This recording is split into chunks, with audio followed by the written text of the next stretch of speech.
Oke, kita mulai aja yuk. Ini screen gue udah kelihatan ya sekarang ya? Aman mas, aman. Oke, kebaca kan ya? Nggak kekecilan ini? Enggak, kebaca mas. Sip. Oke, selamat sore, siang, malam, dimanapun kalian berada. Tuh, mas. Kenapa? Recordnya tuh katanya. Oh iya, udah mulai record. Ini udah tuh. Ya, jadi kali ini giliran gue lagi eksplorasi composable architecture. Perkenalkan, nama gue Niko. Yang belum kenal, yang baru pertama kali, selamat datang di belajar bareng shift mingguan. Gue sekarang tinggal di Swiss, di Zurich. Kerja di perusahaan kecil di sini namanya Swift Management AG.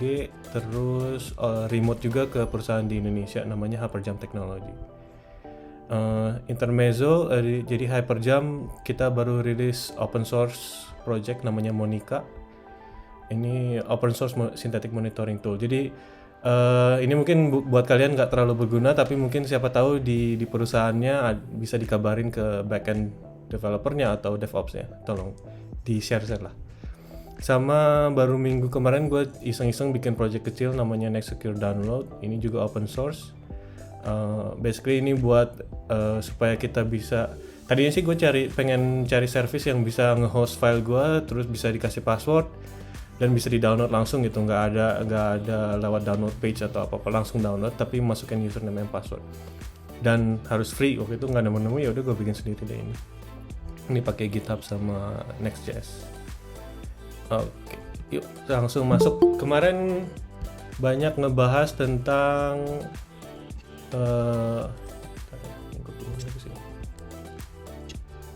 banyak yang nanya tentang modularity. Modular itu apa sih? Jadi gampangnya modular itu pokoknya kita ngebagi-bagi lah ya. Sistemnya itu yang satu sistem atau aplikasi gede itu kita bagi-bagi jadi part-part yang terpisah-pisah, kita bisa disebut group atau modul. Nah, tapi ngebagi-baginya itu ya macam-macam. Ada bisa di technical layers, jadi kita separate business code, UI code, database code, atau bisa juga kita separate functional layers-nya gitu. Misalnya ini code-code yang berhubungan dengan user management atau payment atau article atau post atau apapun terserah. Nah, kenapa sih kita pengen dipisahin jadi modular gini? Ya kita pengennya supaya bisa gampang cepat ngedesainnya, cepat ngeimplementnya, cepat ngetesnya, cepat ngedeploynya. Terus untuk ngupgrade-nya nanti gampang, sama maintain-nya juga gampang dan cepat. Nah itu gimana sih caranya? Caranya ya ada sebenarnya, kalau buat gue misalnya dibagi dua ya. Jadi modular itu ada di level code, ada di level project. Kalau yang di level code itu ya kita pakai arsitektur, misalnya pakai MVC atau MVVM, atau yang bakal dibahas sekarang ini pakai composable architecture. Terus ada juga di level project gitu. Ini gue ngomongin khusus untuk di iOS ya. Jadi untuk di Xcode-nya. Jadi kita bisa misahin code-nya itu berdasar pakai Cocoa Pods misalnya, atau pakai dynamic framework. Jadi tiap-tiap modulnya itu kita bisa bikin jadi framework terpisah, atau kita bikin juga jadi static libraries itu. Atau yang baru ini pakai SPM, Swift Package Manager. Jadi code-code kita itu kita pisah-pisahin jadi paket kecil dan kita masukin ke projectnya jadi local package gitu. In prakteknya ini ya, ada 3 konsep ini yang gue selalu pegang.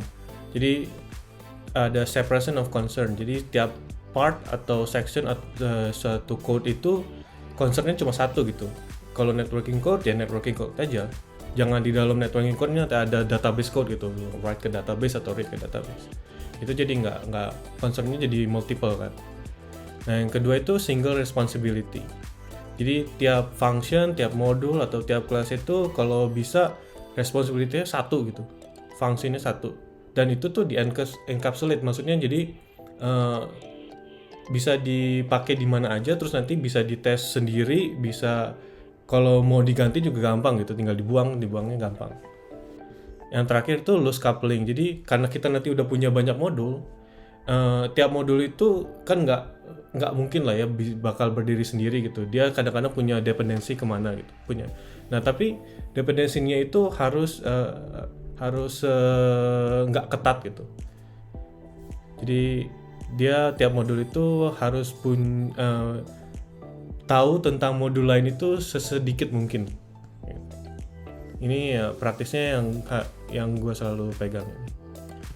Nah, tentang composable architecture ini baru ini ada dibikin sama perusahaan namanya Pointfree.co. Perusahaannya ini ya 2 orang ini doang sebenarnya. Dia 2 iOS developer ini namanya Brandon William sama Stephen Salis.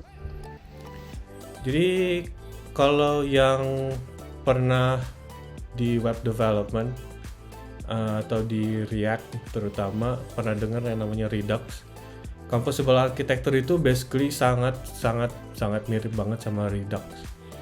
Jadi ini open source ya, ini ada GitHub-nya, jadi tinggal bisa diambil sendiri, dilihat sendiri. Konsepnya ada store. Jadi satu aplikasi itu kita bikin satu store, ada main store-nya, main app store-nya. Ini store ini menyimpan state yang di app-nya. Terus ada action-nya. Action itu contohnya misalnya kalau button di tap, nah itu ngapain? Nah itu action-nya itu. Nah terus ada yang namanya reducer. Reducer ini function sebenarnya. Function yang nerima action, terus nanti action berdasarkan action itu dia mutate state-nya, dia ubah state-nya. Nah state-nya udah diubah, nanti dia ngebalikin side effect. Jadi kalau ada side effect ya balikin side effect, kalau nggak ada side effect ya nggak usah dibalikin apapun. Nah satu lagi yang penting itu yang gue suka dari composable architecture itu environment. Jadi environment ini maksudnya sebenarnya lebih ke dependensi ya. Jadi kayak kalau app-nya butuh API call gitu atau dependensi dari iPhone-nya sendiri misalnya location kayak gitu-gitu. Nah itu di composable architecture itu mesti di-define. Jadi benar-benar tahu si aplikasi ini butuh apa aja dependensinya. Nah ini semuanya kita initialize, terus store-nya di-initialize pakai semua ini. Nah, terus state-nya itu dibaca sama view yang kita punya di app-nya. Kalau ada state-nya berubah, berarti view-nya nanti berubah gitu. Nah, terus dari view-nya sendiri, misalnya ada action, ngirim action, misalnya tadi button-nya di tap, nah itu dia kirim action ke store dia. Nanti store-nya kasih action-nya ke reducer ngubah state-nya, nanti state-nya dibalikin ke view. Ini composable architecture. Tapi yang perlu diingat ini butuh iOS 13 soalnya mereka ngebuatnya pakai Combine. So ya itu ya, Swift Combine. Jadi butuh iOS 13 plus. Walaupun sebenarnya tadi gue lihat iya dong Redux dong. Ini dia kalau nggak salah ada yang nge-fork. Yang nge-fork itu bisa apa ya? Nih ada fork yang pakai Reactive Swift ada, yang fork yang pakai RX Swift juga ada. Jadi kalau mau support yang lama bisa sebenarnya ada fork composable architecture-nya yang pakai yang lama. Itu tentang composable architecture. Sejauh ini ada pertanyaan dulu nggak? Nggak ada. Oke. Lanjut ya. Nah, kan kemarin judulnya itu kan ini ya kita eksplorasi di aplikasi yang udah live lah ya, yang udah live di App Store dan Open Source. Nah mereka bikin app ini namanya IsoWords. Coba aja kalian search di App Store sekarang, ini mestinya ada. Ini free kok. IsoWords iOS. Jadi ini ada GitHub-nya ada di sini.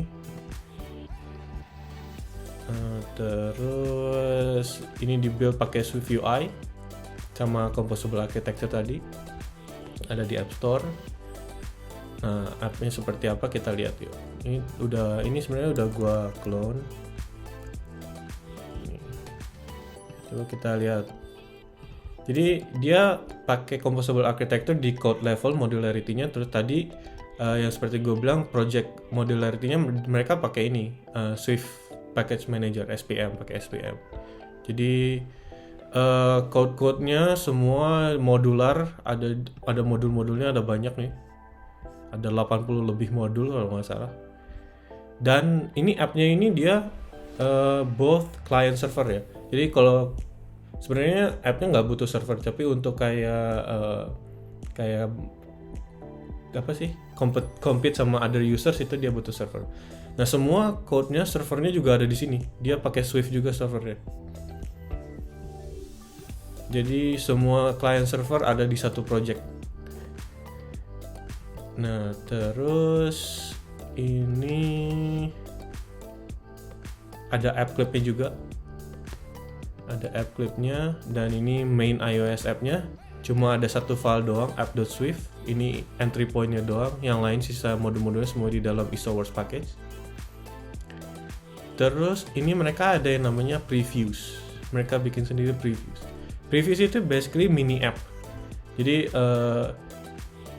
ntar kita coba ini dulu ya. Run full app-nya dulu, IsoWorks. Kita run. Oke. Pertama kita run itu kita nemu onboarding dan ini game center, nggak usah. Ini kita next. Ada kayak tutorial dulu. Klik game. Oke, well done. This time with more letters revealed. Search for cubes.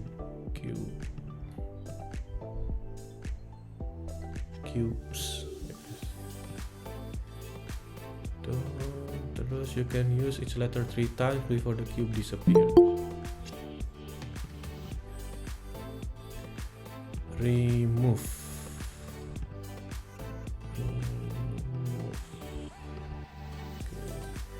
The shaking cube means it will disappear.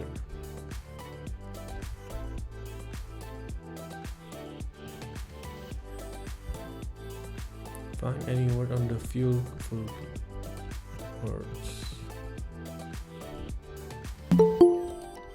Okay.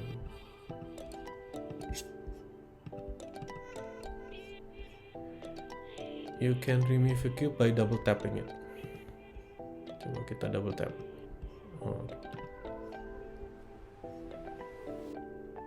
Itu onboarding, terus masuk ke home screen-nya. Bisa ada challenge-nya tiap hari, terus ada bisa solo game atau multiplayer game, ada leaderboard-nya 2. Tapi leaderboard-nya sekarang kosong karena gue nggak ngejalanin servernya. Gitu, itu gamenya ya. Nah, tadi kan gue pengen nunjukin nih previews. Previews itu kayak mini app. Nah, kalau misalnya nih ya, kalau kita bikin app-nya udah gede kayak gini nih, sebenarnya kan udah kelihatannya simple, tapi sebenarnya app-nya udah gede banget. Kita cuma pengen ngetes onboarding-nya doang gitu ya. Pengen ngecek onboarding-nya, misalnya kita bikin perubahan-perubahan tapi pengen onboarding-nya doang. Ini kan onboarding ini nggak muncul lagi nih kalau gue jalanin lagi kan, gitu kan cuma sekali. Kalau nggak ada mini app berarti gue harus nge-delete ini dulu, terus build and run lagi. Nah tapi mereka bikin yang namanya preview apps. Preview apps ini di sini kita bisa search, ada target-targetnya di sini. Coba kita lihat onboarding preview target. Kalau kita jalanin, dia cuma nunjukin onboardingnya doang. Ini jadi semua onboardingnya doang. Kalau udah beres mestinya ya skip. Udah gitu doang. Ini gesernya nggak kemana-mana, nggak ke home screen. Gitu. Jadi tiap fitur yang mereka pengen develop cepat, mereka bikin previewnya. Contohnya misalnya game over preview kan, kalau main nanti ada game overnya. Game over preview kita bisa langsung lihat doang ke game over preview. Gimana sih screennya kalau game over? Kayak gini. Jadi mungkin pada mikir, ini kan bisa pakai Swift UI preview juga ya. Emang bisa benar pakai Swift UI, tapi Swift UI preview itu juga kan limited, kayak mungkin perlu interaction atau apa yang terus connect ke network atau gimana gitu. Nah ini kan dia jadi benar-benar full app-nya dijalanin tapi cuma bagian game over-nya doang. Dan ini code-nya cuma gini doang. Karena ini cuma entry point, dia cuma ngeset environment, store, dan lain-lain doang. Gitu aja. Oke. Itu yang keren dari Game Over Preview. Nah, coba kita coba lihat arsitekturnya tadi. Gampang kalau full app kayaknya kegedean, kita lihat di onboarding aja dulu. Onboarding preview app. Kan kalau di entry point di SwiftUI app perlu ada main. Nah, ini berarti mainnya ini ya. Onboarding preview app. Window group, terus dia bikin onboarding view. Onboarding view-nya ini dikasih store-nya. Store-nya itu perlu onboarding state sama onboarding action. Onboarding state-nya apa aja sih state di onboarding yang dipakai? Ada alert state, ada game state, ada presentation style, sama step-nya. Ini step-nya itu maksudnya step keberapa sekarang di onboarding tadi. Step-nya itu enum. Ada pertama tadi kan ada welcome, terus ada find words on cube, connect letters, bla bla bla, and so on. Terus step ini bisa di-mutate, bisa ke next step atau previous step. Itu state-nya. Action-nya apa aja? Action-nya di onboarding itu bisa nunjukin alert, ada delay next step, ini nanti gue jelasin, ada delegate, terus game started button tap, terus pass on appear, dan seterusnya next button skip button tap, dan lain-lain. Environment-nya, nah independensi dari onboarding itu apa aja? Dia butuh audio player client, background queue, butuh dictionary, kan karena pas di onboarding kan kita bisa mainin juga ya. Nah dictionary itu words-nya yang valid di cube-nya itu. Ada feedback generator, low power, and so on. Gitu. Nah reducer-nya ini yang tadi function yang untuk ngubah-ngubah state berdasarkan action. Nah kalau actionnya nerima alert, dia ngapain gitu semua ada di sini. Mana ya? Nah on appear tadi nanti kita lihat nih. Coba ya, onboarding preview app, onboarding view. Ini body-nya ada Z-stack, ada cube view, sama step view, sama ada skip button. Coba kita lihat lagi. Nah sebenarnya SwiftUI preview-nya mestinya jalan ya, tapi di sini mestinya bisa kelihatan, tapi entah kenapa ini error mulu, gue nyobain nggak jalan-jalan, dan ini gue tanyain ke mereka, ini kok nggak jalan nih SwiftUI preview-nya, katanya kalau di mereka bisa, tapi mereka akui juga ini flaky ya fiturnya, yang modularity using Swift Package Manager ini masih supportnya nggak bagus deh Xcode. Jadi ya ini nggak jalan, tapi kalau gue masuk ke onboarding step nanti bisa jalan. Ntar coba, tadi nggak kelihatan.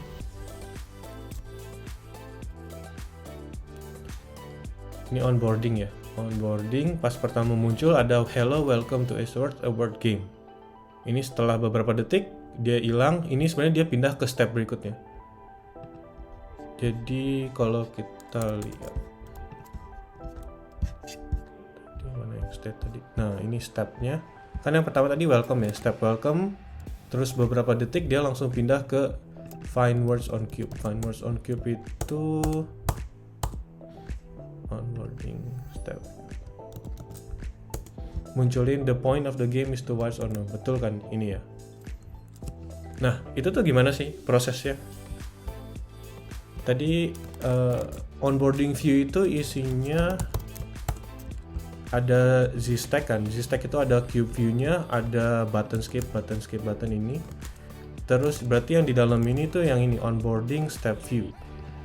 Kalau kita masuk ke onboarding step view, kita punya di body-nya itu ya ini Z-stack, V-stack, dan isinya tergantung step yang mana sekarang kan.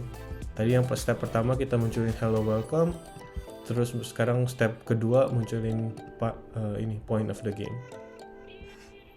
Nah, tapi tadi setelah beberapa detik kan ya, dari step pertama dia pindah ke step kedua. Itu gimana sih caranya? Nah, ini kita bisa lihat di sini. Dia on appear. Jadi pas appear tadi dia ngirim action on appear. Coba action on appear itu ada di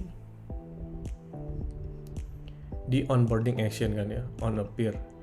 Nah, kita punya action on appear dikirim. Nah, yang handle-nya itu di register-nya. Kita lihat. Pas di register-nya itu, kalau pas nerima on appear, dia ngecek dulu nih. Dia bikin decision dulu, delay-nya berapa detik. Tergantung presentation style-nya. Kalau yang demo atau first launch, delay-nya 4 detik. Kalau yang di help, jadi si onboarding itu bisa dibuka dari help juga, itu delay-nya 2 detik aja. Nah, udah dapat first step delay, terus ngapain sih? Sebenarnya di on appear ini dia nggak ngubah state apapun. Tapi dia ngebalikin side effect. Side effect-nya apa aja? Jadi kalau pas on appear dipanggil, dia nyiapin audio player-nya disiapin. Nah, terus yang penting itu dia nyiapin dictionary-nya. Nah, terus ini tadi kalau stepnya step 0 di delay.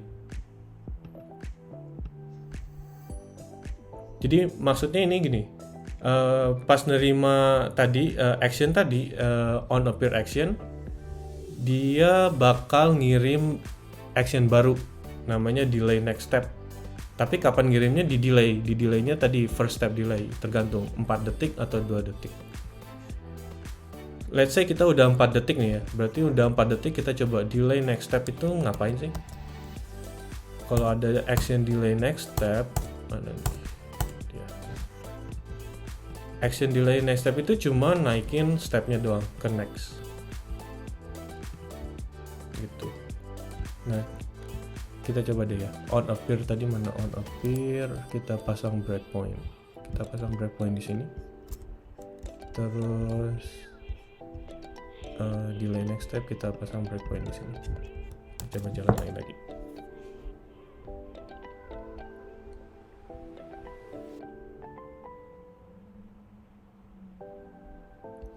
Oke, ini stop di sini kan bener on appear itu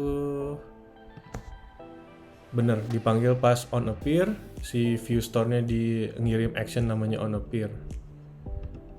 Nah, udah dapet di sini. Ini gue nggak tahu gimana caranya ngepasang breakpoint di dalam sini, kayaknya nggak bisa deh. Jadi kita lanjut aja. Mestinya setelah 4 detik breakpoint lagi dapat di delay next step. Nah, pas awal ini kan di sini ya breakpointnya masih di sini, berarti stepnya itu masih step welcome. Ini kelihatan nggak sih? Masih step welcome. Terus kalau kita lanjutin, berarti udah di next, stepnya berubah jadi find words on cue. Gitu.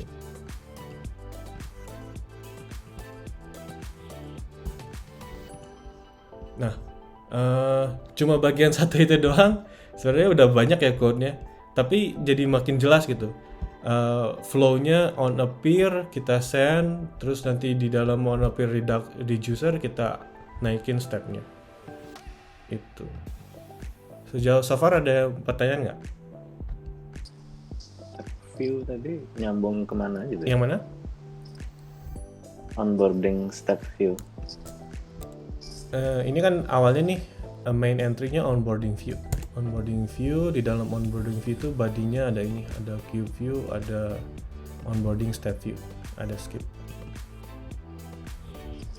Onboarding step view-nya itu ada di sini, di modul onboarding feature semua. Ini dua-duanya di sini sih.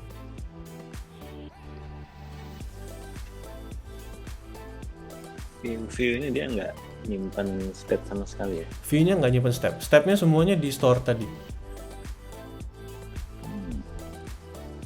Jadi si onboarding step view-nya itu dia perlu store. Store-nya apa? Tadi onboarding state sama onboarding action.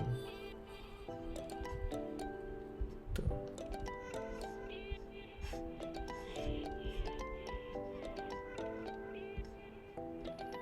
View store ini gimana yang jelasinnya?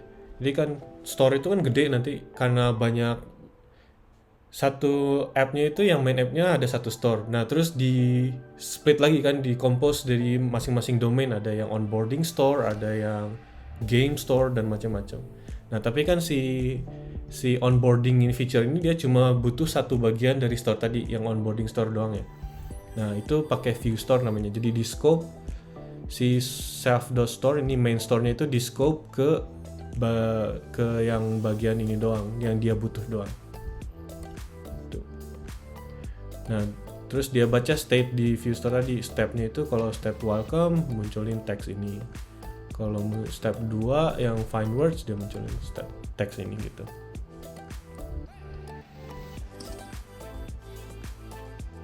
Kalau mau navigasi halaman itu di bagian mana?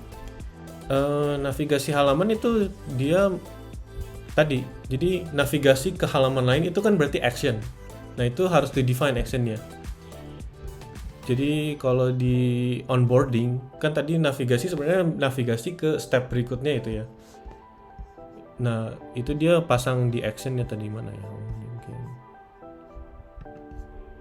Onboarding view state-nya itu di atas onboarding state.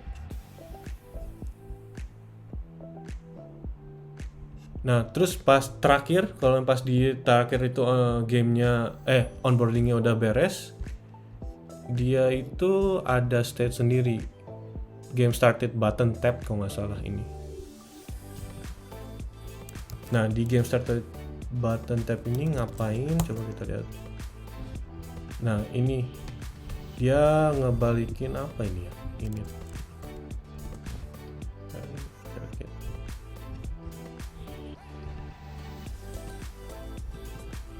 dia manggil delegate action itu mana ya? Ini delegate get started. Fire and forget. Kayaknya dia udah masuk ke store yang lain deh, di handle sama store yang lain. Tapi ya itu si onboardingnya kan nggak perlu tahu gitu. Kalau udah dari ini game startednya dipencet, ya udah terserah yang lain nanti yang ngehandle. Dia nggak perlu tahu bakal kemana gitu. Karena si onboarding view-nya tadi kan nggak cuma di awal kan, nggak cuma pas awal dibuka, tapi nanti juga bisa dari hub kan. Di dalam app-nya udah jalan dari hub. Nah, dari hub kan nanti kemana juga beda gitu. Jadi si onboardingnya nggak perlu tahu gitu dia bakal kemana. Yang ngelakuin apa, misalkan push navigation controller atau pokoknya yang bener-bener mindahin halamannya tuh di bagian mana? Di bagian mana ya? Ini dia soalnya game ya, dia nggak pakai navigation controller. Oh. Mesti cari contoh yang lain, ini gua nggak tahu kalau di sini. Ini dia cuman apa nih? Set user default. Udah. Cuma ngasih tahu nih set user default-nya ini jadi true. Jadi mungkin ada sesuatu yang subtract. Iya, bisa juga.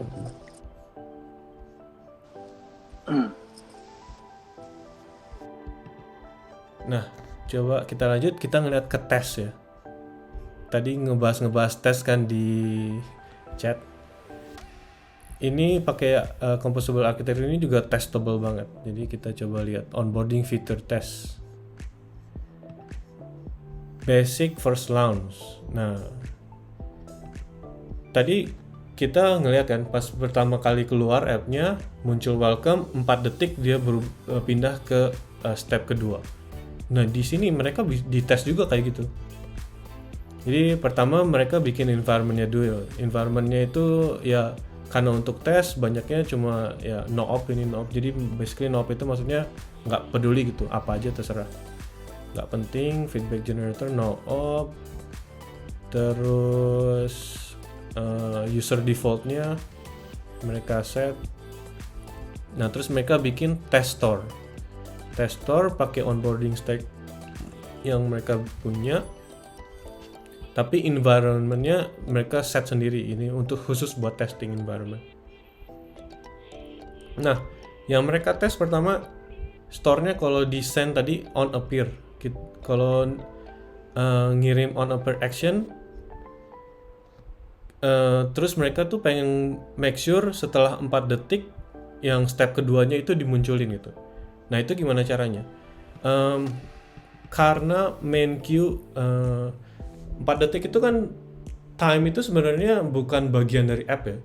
Jadi mereka mikirnya time flow-nya itu kayak dependency, jadi environment. Kalau nggak bisa diatur, berarti si tesnya itu mesti nunggu 4 detik kan. Baru dicek ini bener nggak yang screen keduanya jalan atau enggak. Nah tapi kalau di tes itu kan nunggu 4 detik lama ya. Kalau misalnya tes dijalan berapa kali, nunggu 4 detik dulu baru jalanin tes. Nah itu lambat. Gimana mereka caranya? Mereka time flow-nya itu dibikin dependency, dan pas di environment mereka replace pakai time mereka sendiri gitu. Jadi mereka di pas tes bisa ngasih tahu, langsung maju deh 4 detik. Padahal sebenarnya nggak 4 detik ini. Jadi langsung immediate loncat ke 4 detik gitu. Kalau pas loncat 4 detik, mereka expect-nya itu bakal ada action delay next step. Nah pas delay next step ini diterima, mereka expect si stepnya itu sekarang ke step kedua. Jadi yang interaction tadi itu yang otomatis dari step 1 ke step 2 butuh 4 detik, itu mereka tes juga karena pakai composable architecture ini. Terus kalau next buttonnya di tab, mereka ini kita bisa jalanin sih. Coba run test. Ini butuh si onboarding. Kita langsung di sini aja. Test succeeded. Nah coba ya, kalau kita ubah onboarding step view, step 1 welcome.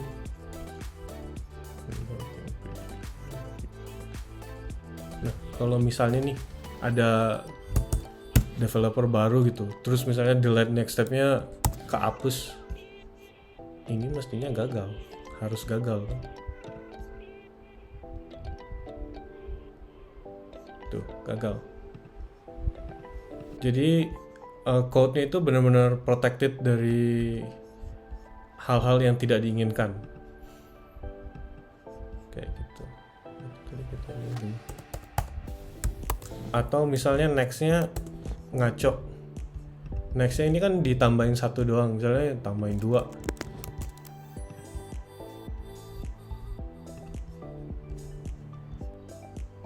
Test fail tetap. Karena dia butuhnya nih expected state-nya itu seperti ini. Tapi dapatnya beda, panjang banget sih. Anyway, itu tesnya. Dan di sini kita lihat ada berapa tes ya? Kalau nggak salah ada banyak banget ya.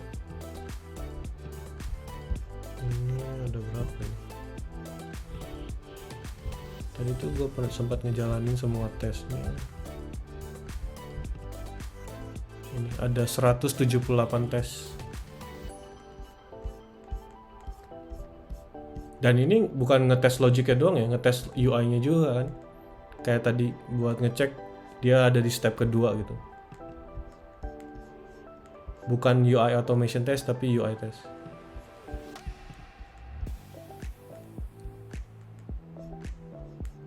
Itu tentang testingnya. Terus satu lagi. Ini karena tadi ada mini preview app. Saking modularnya si app-nya, mereka bisa ngebikin trailer preview app coba. preview app tanpa banyak perubahan di main core-nya. Tanpa mengubah-ubah main core ya sebenarnya. Mereka cuma perlu ngeset environment dan state dan lain-lain.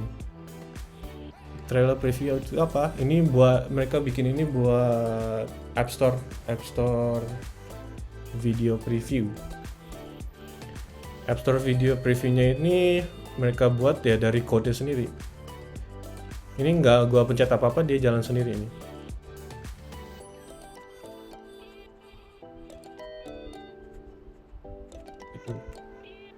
Nah ini mereka rekam terus mereka upload ke App Store sih.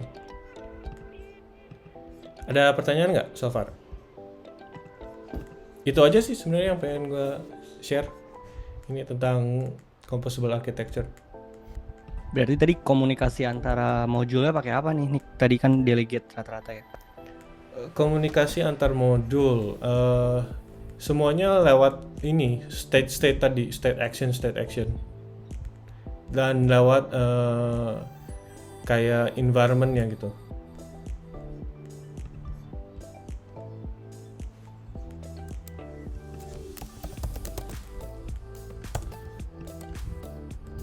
Mungkin dibahas kali apa aja yang bisa dilakukan dari satu modul ke modul lainnya gitu loh.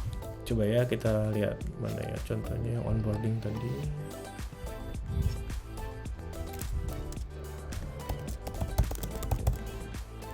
View. Onboarding view tadi kan butuh cube gamenya sendiri ya. Cube-nya tadi ini ada dia import cube core, butuh dictionary-nya, butuh game core-nya juga. Ini sebenarnya cuma di-include aja semuanya. Nah kalau kalau misalkan apalagi ya, kan berarti kan itu dia cuma berarti kan itu strukturnya app-nya itu import banyak modul gitu kan. Nah kalau misalkan contoh ada game core mau komunikasi dengan puzzle game, itu gimana caranya? Puzzle game-nya apa ya? Kalau di situ, jadi kayak komunikasi antar modul tapi yang bersebelahan gitu loh, Nick. Iya, coba kita lihat ya. Ini puzzle game ini buat apa? Gue nggak tahu nih. Dicari deh kalau di sini pakai apa. So, kok playground?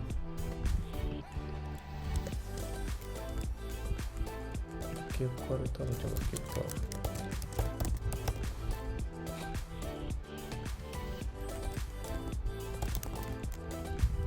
Cuma ada tesnya ya?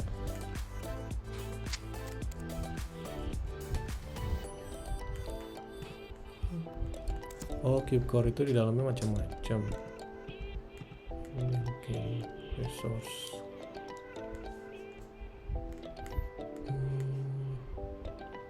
Apa ya? Yang Nggak ada ya yang di mereka saling. ada mesti, cuma ya itu. Ini kan gue juga baru lihat.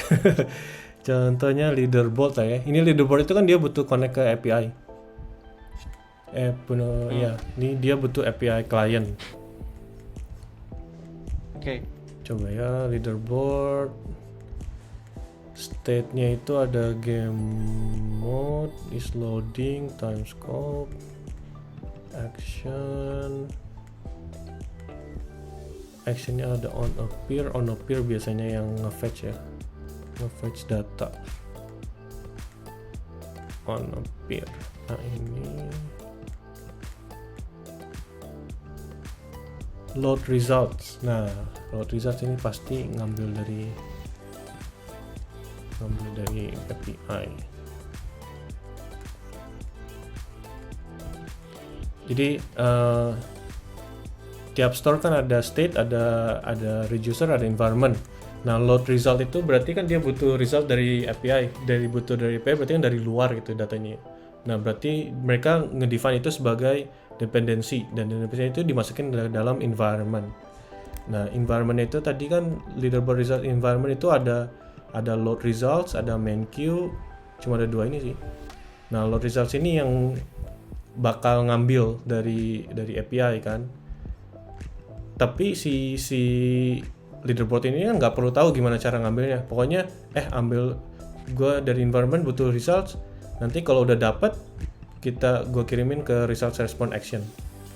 Nah, load results-nya itu dia kan function. Functionnya itu ini signature-nya seperti ini, butuh game mode-nya, butuh time scope-nya. Time scope ini kayaknya yang kayak daily, weekly atau monthly gitu ya. Game mode itu kan ada yang timed, ada yang unlimited kalau nggak salah. Yang Nah, coba dong kalau yang API-nya dia, yang load-nya dia itu, dia kan ada URL. URL-nya siapa yang provide? Nah, kita coba ya load result. Itu dia nge-setnya di mana?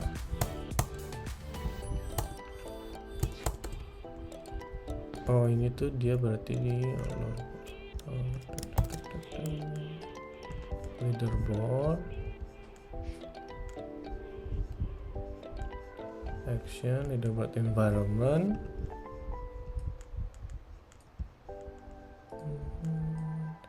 Ada API client, dia butuh API client. API client kita coba lihat. Ini dia API client, API request set base URL. Ini semuanya implementasinya sebenarnya, manggilnya.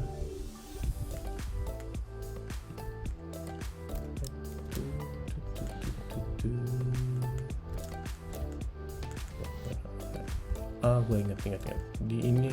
Jadi itu API client ya yang provide URL-nya. Bukan. API client module. Enggak kan? Bukan. Harusnya. Nah, itu berarti kan dia ada komunikasi dua arah tuh. Sebentar, coba kita lihat mana ya. Di mana ya dia? Nah, ini salah satu drawback yang dipisah-pisah ke modul-modul, nyarinya susah kalau belum familiar sama codebase-nya. Ini nyarinya di mana dia? App environment kali ya. Environment dia butuh API client. Ini API client-nya di set di mana sih? Bisa nggak sih? Nah, itu kan API client. Find call hierarchy. Nggak kelihatan ya kalau init ya? Nggak, oke. Oh, init ada init. Di search deh. Find call hierarchy. Nah, di sini. Enggak deh. If the box self Oh, tuh dia udah. failing.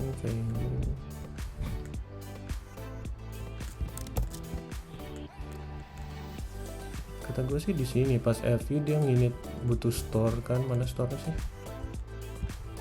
App state ini app action. Ini dia API client, dia bikin self API client. Self API clientnya kok isinya kosong?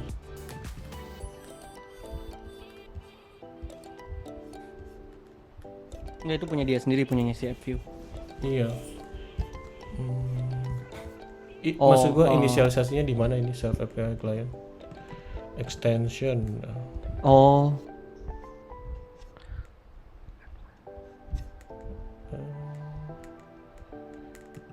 Si variable API client ini di mana?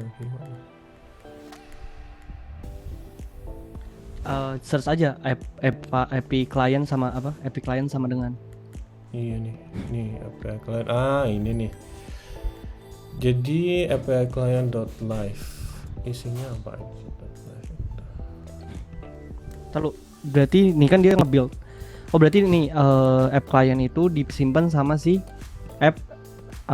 Ini nama modulnya apa? App environment, bukan ya? Ini di main app ini di entry point-nya. Jadi kan di entry point dia perlu ngeset environment sama store-nya kan. Ini. Oke, berarti berarti itu pakai provider ya. Jadi si API client kan butuh URL segala macam untuk configuration. Nah, itu coba kita di live ini. Karena dia kosongan. API client.live. Nah, itu tuh kalau menurut gue itu poin pentingnya nih. Nah, ini nih. Live itu isinya ini.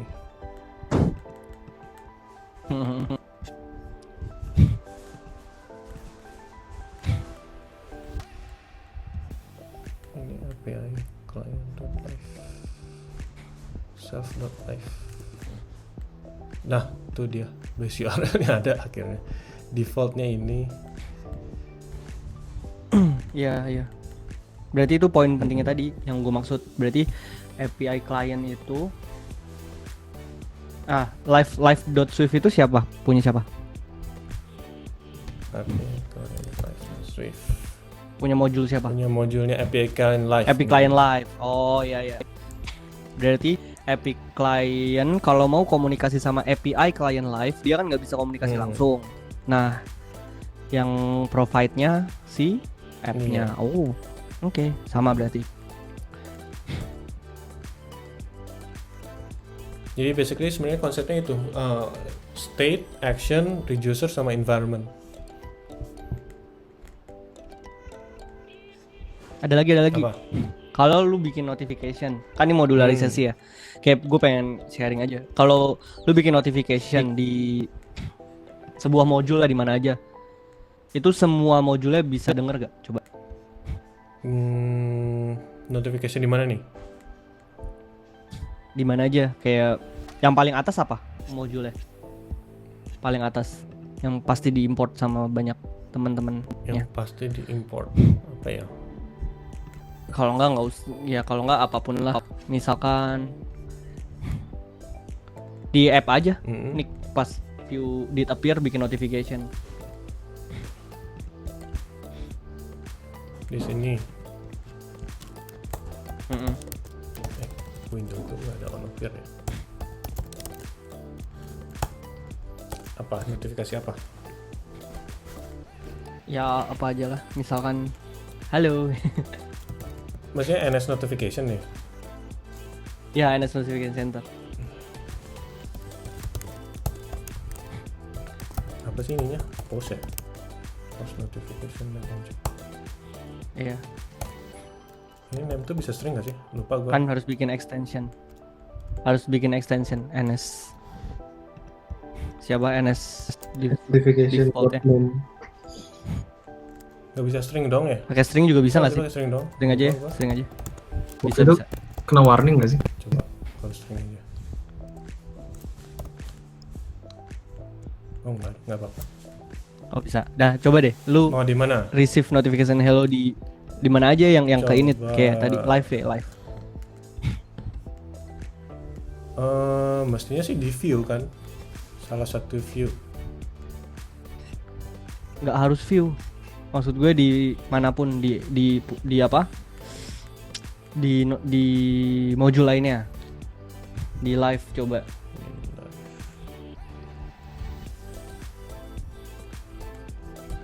Di live. Oh itu stuck ya, bukan berarti. Epic Client aja nih. Kali Code nah onboarding, itu dia Epic onboarding kan Client. dipakai. Kenapa? Kalau onboarding udah pasti panggil kan? Onboarding ya, coba onboarding ya. Di halaman Onboarding beda modul gak? Iya, beda modul. beda modul kayak. Oh iya beda. Coba pas Oh iya go. on appear ya, on appear.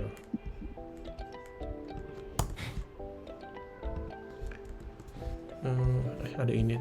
Di Ada init nggak sih? Kalau Ada nih, init ada. Di Swift UI ada bisa ini nggak sih? Ada view modifier buat nerima notification? Lupa gua. Nggak ada ya? Kayak misalnya di sininya langsung ada on receive, nggak ada ya? oh nggak tahu gue. Siapa nih anak Lah CVI? lu baru belajar kan, baru baca bukunya. belum nyampe. Ya udah coba di sini deh. Di atas. Tapi kan dia nggak singleton, dia kalau si onboarding itu udah nggak di apa namanya nggak di tempat nggak kan itu nggak sih? Kok UN? Oh iya, dia struck ya? Oh kalau serak kayak gitu ya. Put. Nggak, gue nggak tahu balik ke ON. cara kerja Swift UI. Apakah dia di init ulang-ulang terus atau gitu? Ini nggak pakai NS kalau nggak salah. Nggak ada NS notification. ini.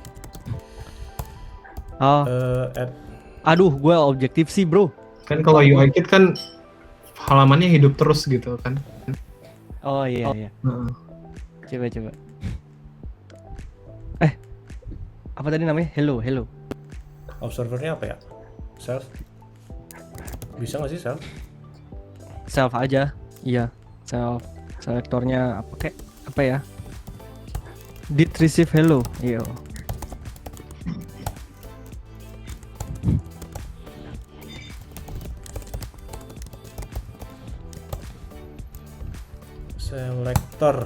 Selector tuh gimana sih? Lupa. Pagar Apa selektor. namanya? Pagar. Nah, Tapi butuh objektif si method ya. Ini kan struct. iya nggak apa, ntar otomatis Struct nggak canggih kan. Bisa gitu? Did objektif sih ini struct. Wow, kamu struct nggak bisa ya? nggak tahu. Gini. Bisa nggak Coba sih? di OBJC. Saya struct nggak bisa interoperable gitu ke objektif sih setahu. Cannot convert value. NS navigation name. Tidak mau Iya. dia.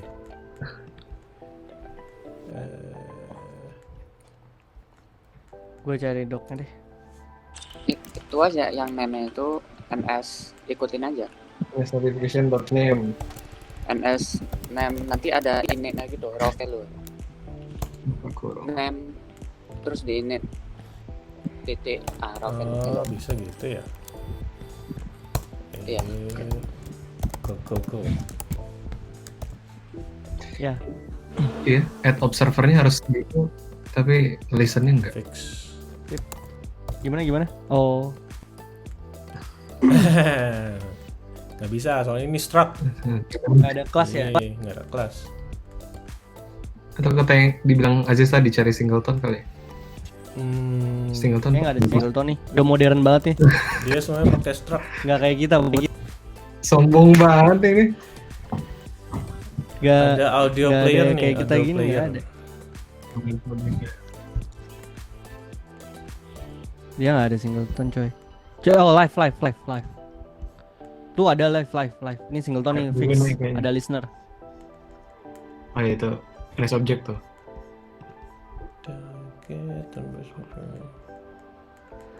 Kodenya gampang dibaca sekali ya sepertinya. Kalau udah biasa lebih gampang lagi. Ya itu sarkas. Ini ada user notification client. Apa nih? Efek user notification event. Bukan. Enggak, itu Cube ini. Face nih, Cube Wah, Face. Cube ini dia pakai kelas nih. Nah, udah itu di situ. Tadi di mana tadi? Di situ. Di init itu. Ini. Aha. Cube Face ini. Beda modul nih.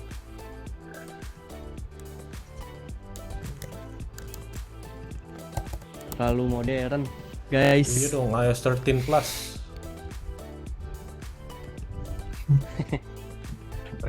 Ini terlalu ini ya. Project idealis. Ini struct, salah masuk. Ini masih di struct. Mana initnya? Ini di sini initnya. Super init. Oh, I see. Ya.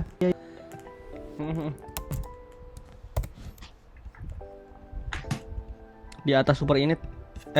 Di bawah super init udah benar. Terus di receive hello-nya. Udah nih. Coba ya. Enggak, itu masih di dalam struct kan? Enggak. Ini kan init dia Oh, enggak ya? sama. Oh, iya ya. Sip. Coba kita lihat. Kayaknya di yang postnya deh.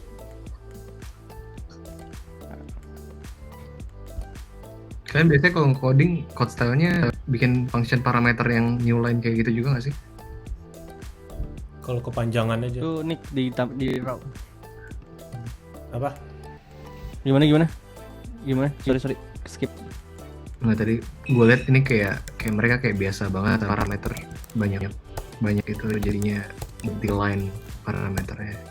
Masa code style sih kayak nggak familiar aja. Oh, biasa di enter nggak sih? Kayak gini.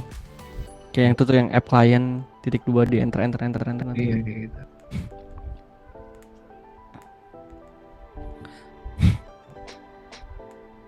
Ini idealis banget, coy.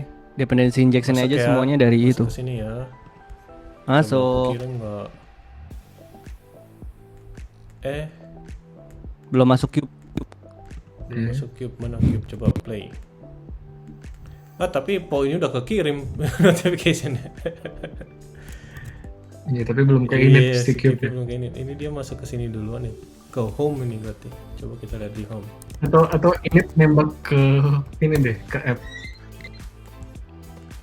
Oh, nembak ke app Si cube nge-post nge-post ke app yang listener. Dibalikin ya. Coba Iya. bisa. nggak bisa kan appnya struck. Oh, appnya Strand. Itu aja nggak apa-apa, dia yang dengar terus yang post notification-nya banyak.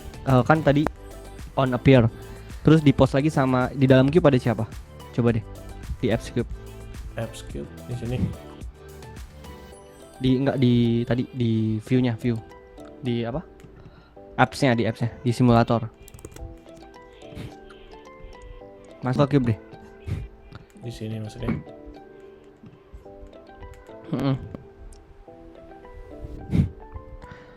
Itu kan dia ngimport banyak teman-temannya nih. Nah, di salah satu apa yang diimport di initnya nge-post notif. Ntar cube-nya denger gak? Kan dia beda modul. Itu dia di mana tuh? Cubes in view. Ini bukan sih? Tuh dia ngimport apa aja tuh. Banyak banget. Client model, shared models. Di shared models kan ya? Tuh view puzzle punya siapa? Punya dia ya, view puzzle. Yang punya orang. Oh, punya dia ya. Ini type alias 3.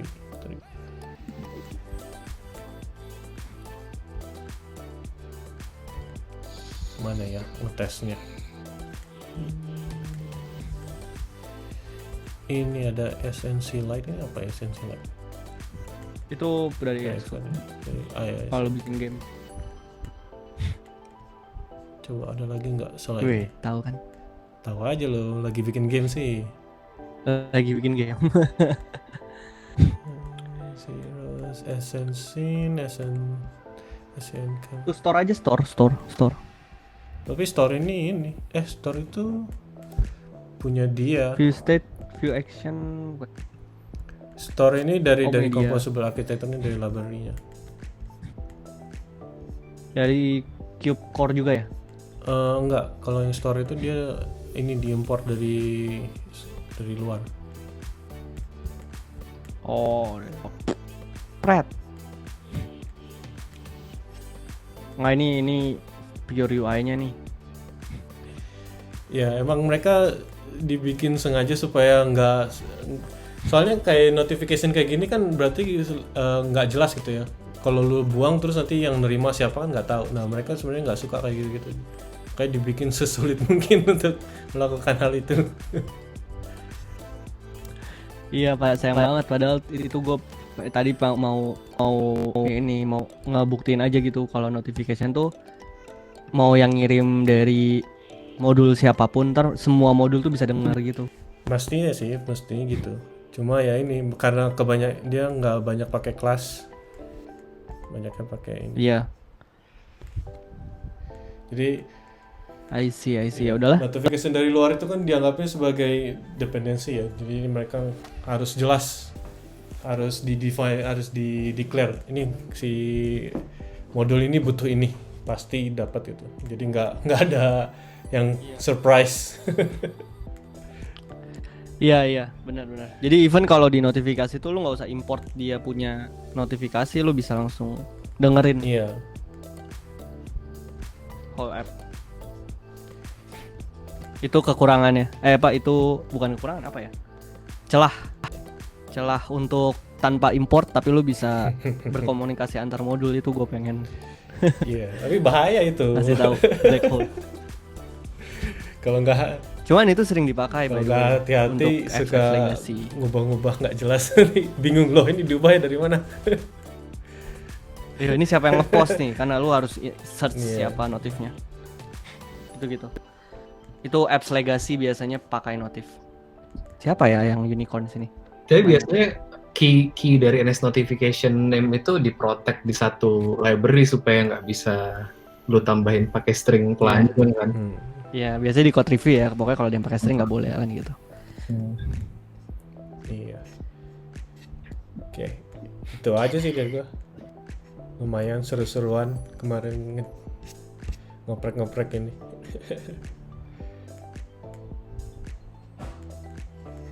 Ini question dong.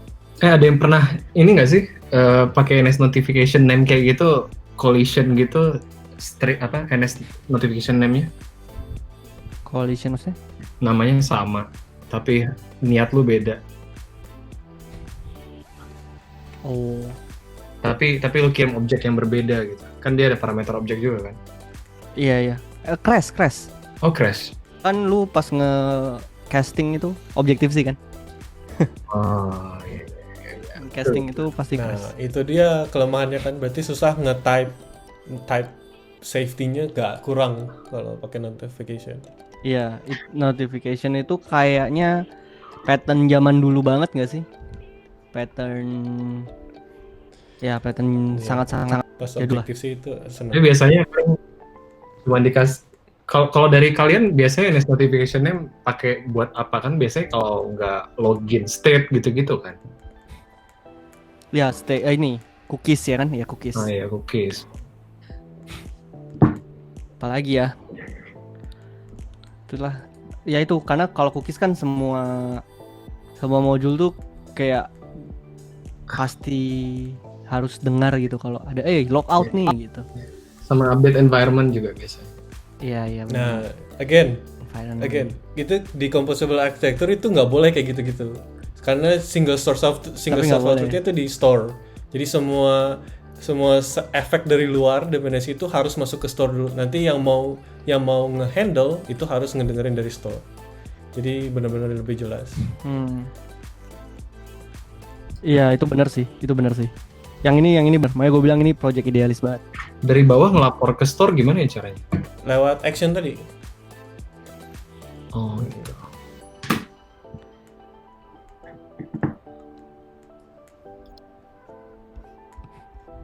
Ya, tapi ini salah yang nanya satu arsitektur lah. Masih banyak kan ya, ada yang lain. Yang lain mungkin lebih jago, yang apa Viper kalau nggak salah ya, ada kayak gitu-gitu. Viper mah itu ya. Ya. Arsitektur itu cocok-cocokan sama apps-nya sih. Ya, tapi pengen lihat By the way ini ada nih yang nanya nih. dibandingin arsitektur Betul, ada lain, kekurangannya apa? Ya harus tahu arsitektur yang lainnya dulu. Gue nggak terlalu banyak arsitektur yang lain. Yang ngebandinginnya paling sama MVVM kayak gitu-gitu. Apa kalau main MVVM gimana? Ini soalnya arsitektur composable arsitektur ini lebih ini ya, sangat opinionated banget gitu. Jadi benar-benar harus kayak gini gitu. Kalau mau ngerjain yang lain ya harus ngikutin gitu. Jadi kalau lu nggak terbiasa kayak gitu-gitu ya nggak bagus untuk lu. Kan kalau MVVM implementasinya masih free kayak ya. Kalau gue mau kayak gini nggak pakai action masih bisa gitu. Langsung mutate state di view modelnya masih bisa gitu. Kalau ini kan dia nggak boleh. Jadi lebih benar strict. Bisa lebih kreatif dari lu. Ya. Kenapa? Bahkan nggak mungkin kalau di sini. Di MVVM lu bisa lebih kreatif daripada Iya. ini ya. Ya itu kreativitas, tapi kan nanti kalau timnya udah gede harus standar kreativitasnya. Kalau nggak nanti semua masing-masing kreatif nanti beda-beda semuanya. Kalau gue lihat sih di sini kekurangannya ini sih. Kalau apps-nya segede apps yang palu gada gitu kayak super app. Ini store-nya bloated banget. Main store-nya pasti gede, tapi kan bisa dipecah-pecah dari store kecil-kecil. Nah itu. Substore. Iya. Coba lihat substore kayak gimana. Jadi contohnya tadi ini kan ini main store nih. Main store-nya ini dia butuh state kan, state-nya sama register-nya sama environment-nya. State-nya itu gede ini. Oh ini dia, kita lihat. State-nya gede, tapi sebenarnya digabung dari beberapa state lain gitu. dari game state, dari onboarding state sama home state. Dan Kalau file store-nya segede apa? apa? File store-nya mana? File store. File store itu apa maksudnya? Store-nya. Struct atau apanya apa sih? Dia kelas ya biasanya. Iya, ini app Store. state.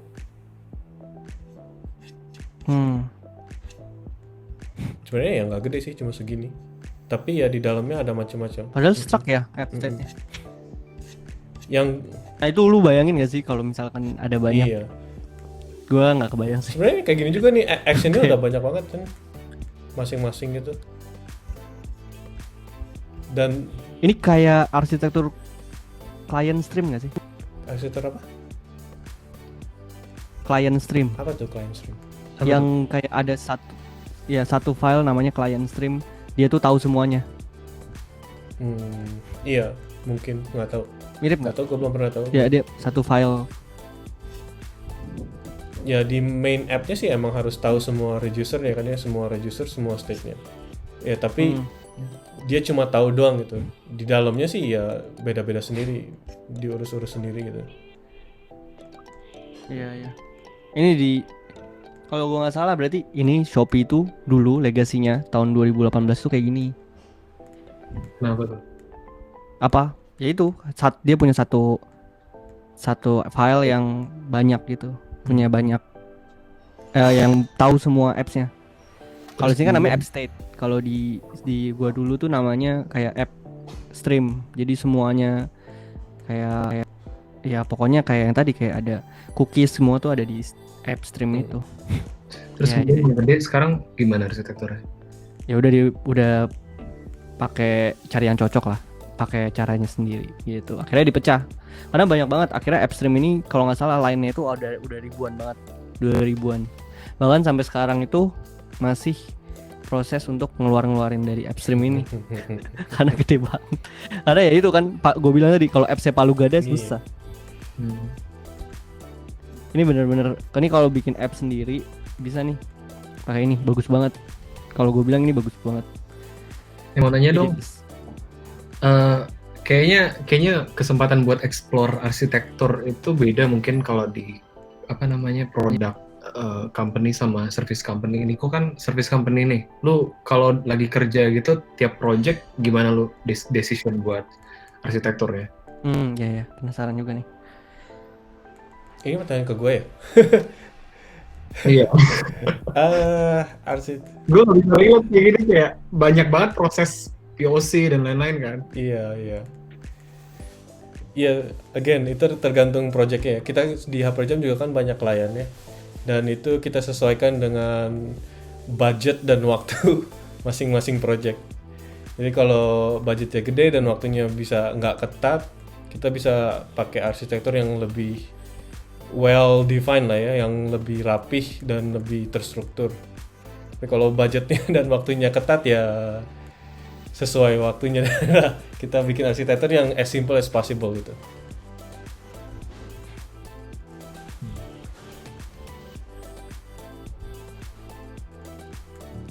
Tergantung ukuran timnya juga kan ya. Kalau cuma 1-2 orang ya pakai yang simple lah. Kalau yang udah mulai banyak berarti kan harus lebih hati-hati untuk ngerilis produk. Jadi arsitekturnya harus yang lebih organisir kayak gini.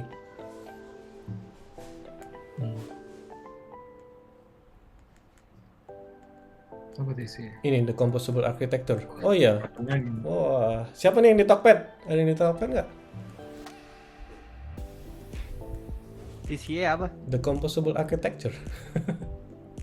Oh, Banyak singkatannya banget singkatannya. anjay. Keren. Yakin itu Tokped pakai composable architecture kayak gini? Nah, mana? Coba kita bawa orangnya. Buat cerita. Mana nih ada yang di Tokped nggak? Coy, gue ada pengalaman, jangan deh, mendingan. Gila. Apalagi lu nanti mau go internasional lebih susah lagi.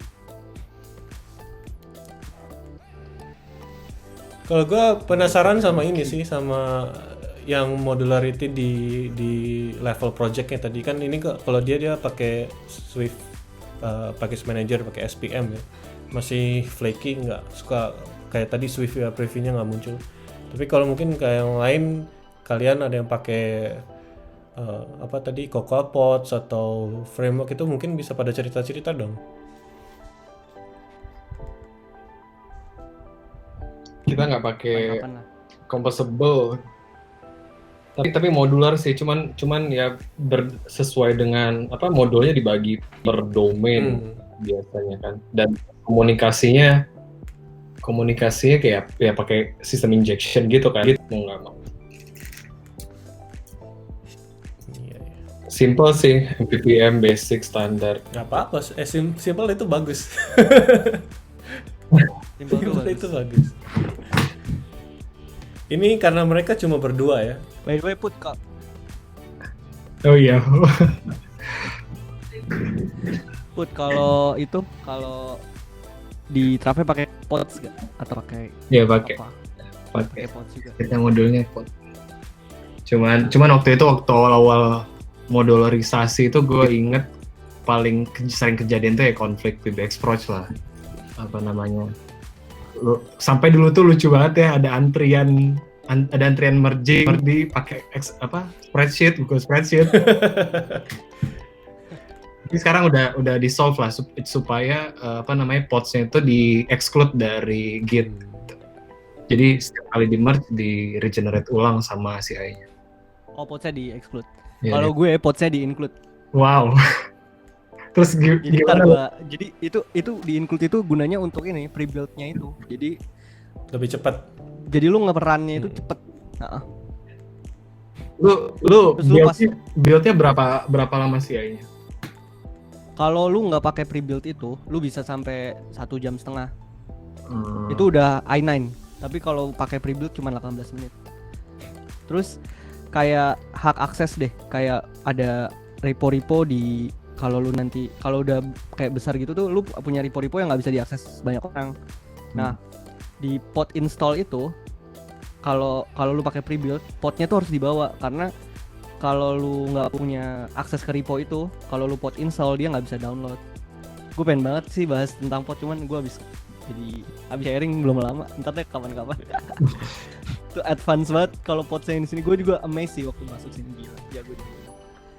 Pre-build tuh gimana sih maksudnya? Soalnya kalau yang di gue ini gue nggak tahu persis ya informasinya. Cuman kayak kalau kita bikin branch dari branch parent gitu misalnya, dan dia tuh kayak semacam apa ya? Kayak dia kayak semacam punya cache gitu loh dari build modul di branch sebelumnya. Jadi kayak di satu sisi itu yang mempercepat dia, tapi gue nggak tahu gimana teknologinya mereka.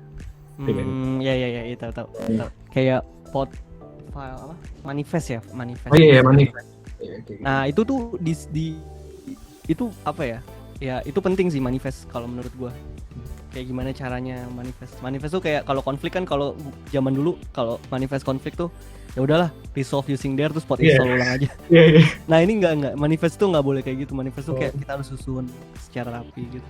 Seru-seru. Next lah. Kapan? Sebulan lagi. Ya udah ada. Jadi ini biar advance. Kita udah ada pipeline kan berapa minggu ke depan pembicaranya. Iya. Gua antri paling belakang. Build di Shopee pakai apa, Ziz? Apa? Build Lu build di belakang di CI pakai apa? Pakai Xcode juga ya? Di pakai cloud Xcode juga, sama pakai Mac Mini standar lah. Nyawa di Amazon ya. Gue nggak ngerti deh, kita ada Enggak, di internal. gue nggak ngerti, kita ada campuran pakai bug gitu, tapi gue belum paham sih apa yang mereka lakukan. Bug apa tuh? Bug itu ini apa, build sistemnya Facebook buat mempercepat modular build-nya, tapi cara kerjanya kayak gimana gue nggak tahu detailnya. Wah, asik. Ya, Kalau udah cari tahu belum nanti tahu sih. cerita-cerita. Gue nggak tahu detail. Jangan-jangan sama pakai cara pot gitu. tapi lumayan sih, dari sebelum pakai bug sama ini jadi menitan jadinya dari awalnya. Cuman gue nggak yakin bisa ngejar 18 menit karena full build kan masih include sama React Native yang bikin super lama juga kan. Nah, Shopee juga dari React Native loh. Iya, itu bikin lama banget. Nanti emang lemot. Makanya kita kayak malu banget kita build-nya lama banget dibanding tim Android kan kadang jadi kayak Iya. Iya. Gue sih kerjaan gue di sini nyontekin ilmu orang-orang yang di sini sih. Kalau mau cepet nge-build-nya pakai M1 lah. Minta M1. Iya. kalian pakai service apa ya bang ya? Bitrace gitu Itu Amazon ada kok sekarang AWS M1-nya. Udah ada. Mahal udah. tapi. Agak mahal emang. Shopee pakai apa? Agak mahal. Shopee pakai apa? Shopee dia internal tadi katanya. Gua nggak tahu. Oh internal. Kalau internal ya kalau Shopee punya sendiri di kantor. Shopee tuh jarang pakai third party library, jadi makanya gua di sini nggak mau sia-siakan, gua mau bajak semua ilmunya. Asik, terus langsung di-share ke sini ya, ke kita-kita. Oke deh, guys, udah lewat setengah jam. Sorry kelamaan. So, thank you semua udah pada join. Semoga tadi yang gue sampaikan berguna. Nanti gue upload video dan presentasinya tadi. Oke, thank you udah pada datang. Have a nice weekend. Stay healthy. Jangan keluar-keluar. Oke. Yo, thank you Thank you. semua. Bye-bye. Thank you. Thank you. Bye.